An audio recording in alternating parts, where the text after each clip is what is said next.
Hello my dear viewers and subscribers. ನೀವು ಚೆನ್ನಾಗಿದ್ದೀರಾ ಅಂತ ಅಂದ್ಕೊಂಡಿದ್ದೀನಿ ಫ್ರೆಂಡ್ಸ್. ನೀವು ಯಾವಾಗಲಾದರೂ ವೆಹಿಕಲ್ ರೈಡ್ ಮಾಡಬೇಕಾದ್ರೆ ತುಂಬ ಹುಷಾರಾಗಿರಬೇಕಾಗುತ್ತೆ ಮತ್ತು ಎಚ್ಚರಿಕೆಯಿಂದ ಕೂಡ ಇರಬೇಕಾಗುತ್ತೆ. ಈ ವಿಷಯನ ಯಾಕೆ ಈಗ ಹೇಳ್ತಾ ಇದ್ದೀನಿ ಅಂದರೆ, ನಾನೀಗ ಹೇಳಬೇಕು ಅಂತಿರೋ ವಿಷಯ ಅಂಥದ್ದು ಫ್ರೆಂಡ್ಸ್. ಹೌದು, ನಾನೀಗ ನನ್ನ ಜೊತೆ ನಡೆದಿರೋ ಅಂಥ ಒಂದು ಓನ್ ಎಕ್ಸ್ಪೀರಿಯನ್ಸ್ನ ಹೇಳಬೇಕು ಅಂತಿದ್ದೀನಿ. ಸೊ ನಾನು ಒಂದು ಜಾಗದಿಂದ ಸಾಗರಕ್ಕೆ ಬರ್ತಿದ್ದೆ. ಆ್ಯಕ್ಚುಲಿ ನಾನು ಸಾಗರದಿಂದ ಹೊರಗಿದ್ದೆ. ಸ್ವಲ್ಪ ನನಗೆ ಲೇಟಾಗಿತ್ತು, ಅದಕ್ಕೆ ನಾನು ಅರ್ಜೆಂಟಲ್ಲಿದ್ದೆ. ಅದೇ ನಾನು ಮಾಡಿರೋ ಮಿಸ್ಟೇಕ್. ಸೊ ನೀವು ನೋಡ್ತಿರ್ಬೋದು, ನಾನು ರೈಡ್ ಮಾಡಬೇಕಾಗಿದ್ರೆ ಒಂದು ಲಾರಿ ಆಪೋಸಿಟ್ಟಲ್ಲಿತ್ತು. ಅವರಿಗೆ ನಾನು ಎಷ್ಟೇ ಹಾರ್ನ್ ಮಾಡಿದರೂ ನನಗೆ ಸೈಡ್ ಬಿಡ್ತಿರಲಿಲ್ಲ. ಆ್ಯಂಡ್ ಮೋರ್ ಓವರ್, ನಾನು ಆ ಲಾರಿ ಹಿಂದೆ ಇದ್ದೆ ಬೈ ಚಾನ್ಸ್. ಆಗ ಆ ಲಾರಿಗೆ ನನ್ನ ಬೈಕ್ ಟಚ್ ಆಗಿದ್ದಿದ್ರೆ ಏನವಾಗ ಅಂತ.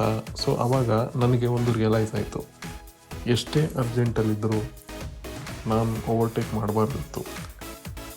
ಯಾಕೆ ಅಂದರೆ, ನಾವು ಯಾವತ್ತೂ ಇನ್ನೊಬ್ಬರ ಮೈಂಡ್ಸೆಟ್ಟನ್ನು ಅರ್ಥ ಮಾಡ್ಕೊಳ್ಳೋಕ್ಕೆ ಆಗಲ್ಲ. ಸೊ ಆದಷ್ಟು ನಮ್ಮ ಹುಷಾರಲ್ಲಿ ನಾವು ಇರೋದು ಮುಖ್ಯ. ಅದಕ್ಕೆ ನಾನು ಕೂಡ ಅದನ್ನು ಡ್ರ್ಯಾಗ್ ಮಾಡಲಿಲ್ಲ. ಆಯಿತು ಇವರು ನೀನೇ ಫಸ್ಟ್ ಹೋಗು ಅಂತ ಲಾರಿ ಓವರ್ಟೇಕ್ ಮಾಡೋದು ಬಿಟ್ಟೆ.